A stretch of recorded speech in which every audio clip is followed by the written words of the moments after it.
Money Show. And of course, welcome to The Big One. I'm Scott Travers, a former ANA Vice President. I'm also author of the Coin Collector's Survival Manual and editor of the PCGS Grading Guide, both Random House books.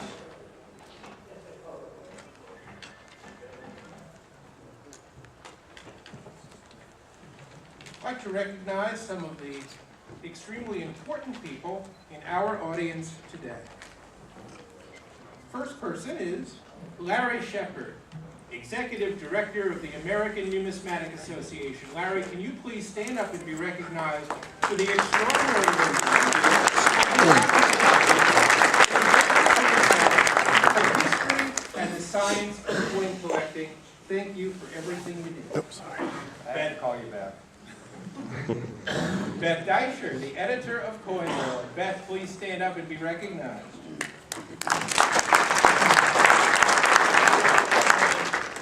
Tom Hallenbeck, Vice President of the ANA.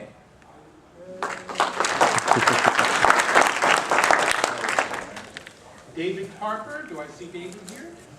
Dave Harper, the editor of the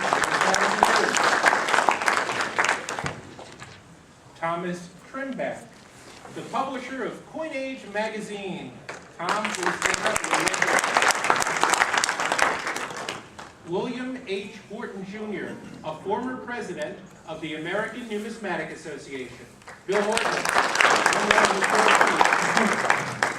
Steve Dees, the president of Bowers and Morena. Laura Sturber of Legend Numismatics. Laura, a Sam Foose of Heritage.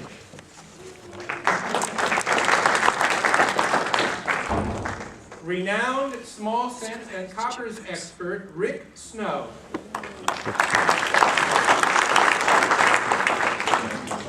Christine Karstedt, the president of Stacks. Jeff Garrett, a former president of the Professional Numismatist Guild. David Lasso, the videographer for the American Numismatic Association. Former ANA Governor Don Perlman.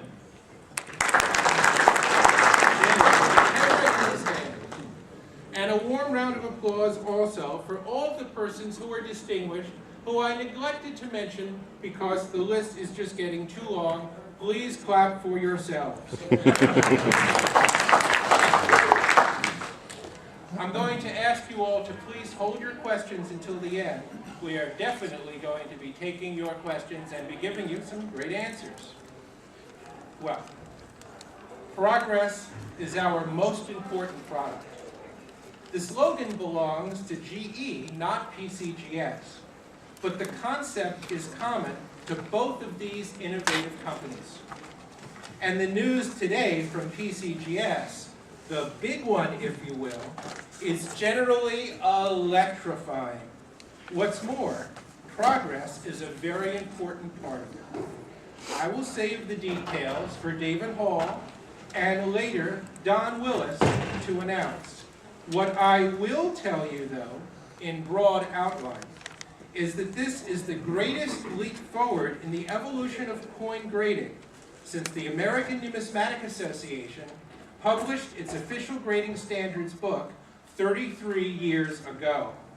And the big one is actually a big two, for it gives coin grading a double-barreled bang of new excitement. One part of today's announcement concerns the process by which coins are authenticated and graded. It involves a new technology that helps PCGS to provide an unprecedented level of protection for coin consumers and dealers alike. Now, please pay very careful attention to what I'm going to say next. PCGS graders will instantly be able to identify coins that have been resubmitted to them. Such a technological ability by a grading service would have been unimaginable just a decade ago. With PCGS's new service, it will be possible to identify every coin graded hereafter. This will assist PCGS in achieving ever greater consistency. As you might expect, the technology is computer-based and digital in nature. Its coin authentication and grading applications are akin to what we've seen over the last generation as phonograph records gave way to audio cassettes and eventually to compact discs and other successor technologies. Each step of that process was an improvement. The quality of today's digital sound is clearer, sharper, and better than what our parents and some of us experienced back in the 1970s. Records were produced using analog technology. CDs and successor technologies used the digital medium. When newer, better ways of playing popular music first appeared, records were widely available. But as time went by, it became increasingly obvious that music just didn't sound as good on records. Eventually, even naysayers admitted they had been wrong. Today, almost everyone agrees that there's no comparison to enjoy your music to the fullest. You listen to it in the digital medium, maybe an MP3 or MP4 on your handheld mobile device. Don't expect this new service from PCGS to replace the old familiar slab immediately. Think back to 1986 when PCGS introduced the then radical concept of independent third-party certification and encapsulation. People continue to trade uncertified coins. Some, in fact, are doing so even today. But do expect PCGS's new service to enjoy wide acceptance and recognition. I said at the outset that the big one packs a 1-2 punch. The first part concerned the grading process. The second part deals with the system used to denote the grades of coins certified through PCGS's new service. David Hall and Don Willis will explain the specifics. Broadly, however, PCGS is now officially recognizing that not all coins of the same grade are equal, and those that are substantially better than the rest are going to be accorded a special status. This new status will likely create lots of plus signs for these special coins, as it should, because these coins are worth more.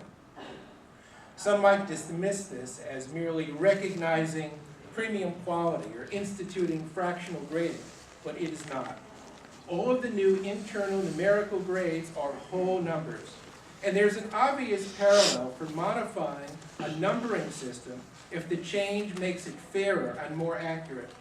Prior to online trading, stock prices were quoted in whole numbers and whole dollars and fractions, rather than just dollars and cents. Thus, a stock trading for $24.50 would be listed as 24.5. Fractional stock quotes went all the way down to 1/32 of a dollar, or roughly 3 cents. Some values couldn't be stated precisely with this system, and brokers pocketed the difference, which could be very substantial in large trades.